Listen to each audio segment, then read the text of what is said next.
Well, the global revenue of Pricewaterhouse Coopers topped $50 billion last year. That's more than the gross domestic product of Latvia or Bahrain, slightly below Slovenia. Not bad for a company where profit has become a dirty word.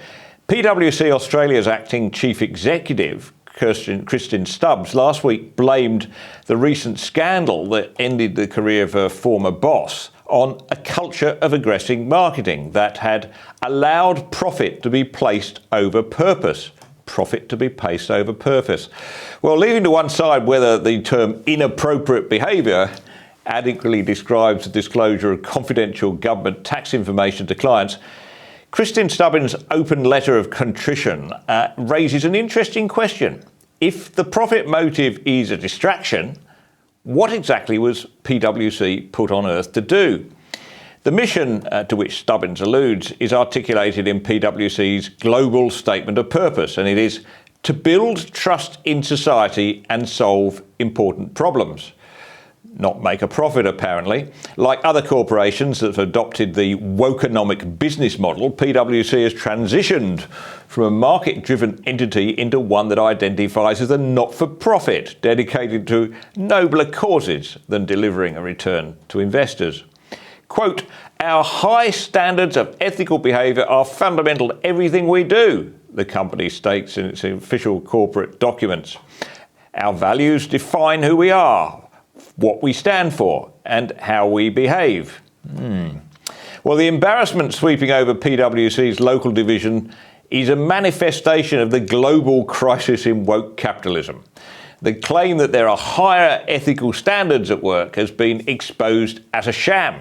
No amount of rainbow washing will remove the stain from PwC's reputation in the tax advice scandal.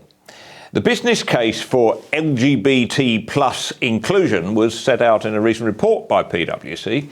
It estimates that the global spending power of LGBT plus consumers is more than $5 trillion. It says it's got an ally marketplace of consumers who identifies fellow travellers with the LGBT plus community, and that is 8 to 10 times bigger. It claims that 78% of LGBT plus people and their friends and family and relatives had switched to brands that are known to be LGBT friendly. More than 80% of LGBT plus and non-LGBT plus millennials say an employer's diversity and inclusion policies are an important fact when deciding to go to work for them.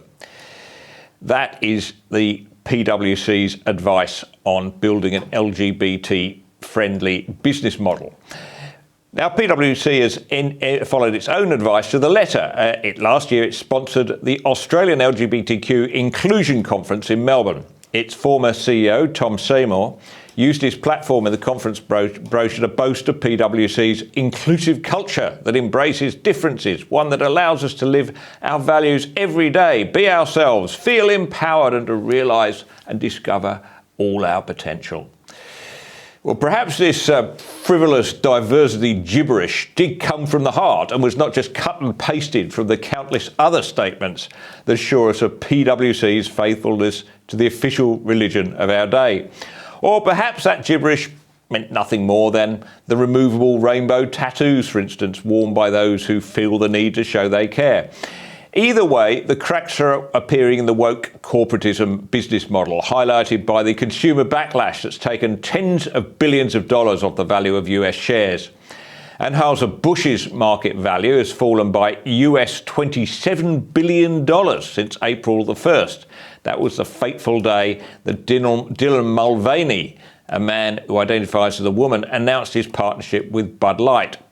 Jared Dinges, the beverage analyst at JP Morgan Chase, says we believe there's a subset of American consumers who will not drink a Bud Light for the foreseeable future. I suspect he's probably right there. An Anheuser-Busch spokesman said, "We want Bud Light customers back, and that's why Bud Light is not going to get involved with political issues moving forward." Well, I think it's probably too late for them. Target in the US has lost $13 billion in market value since May the 17th, when it released its Pride collection of children's clothing, which includes tuck-friendly female swimwear and other products.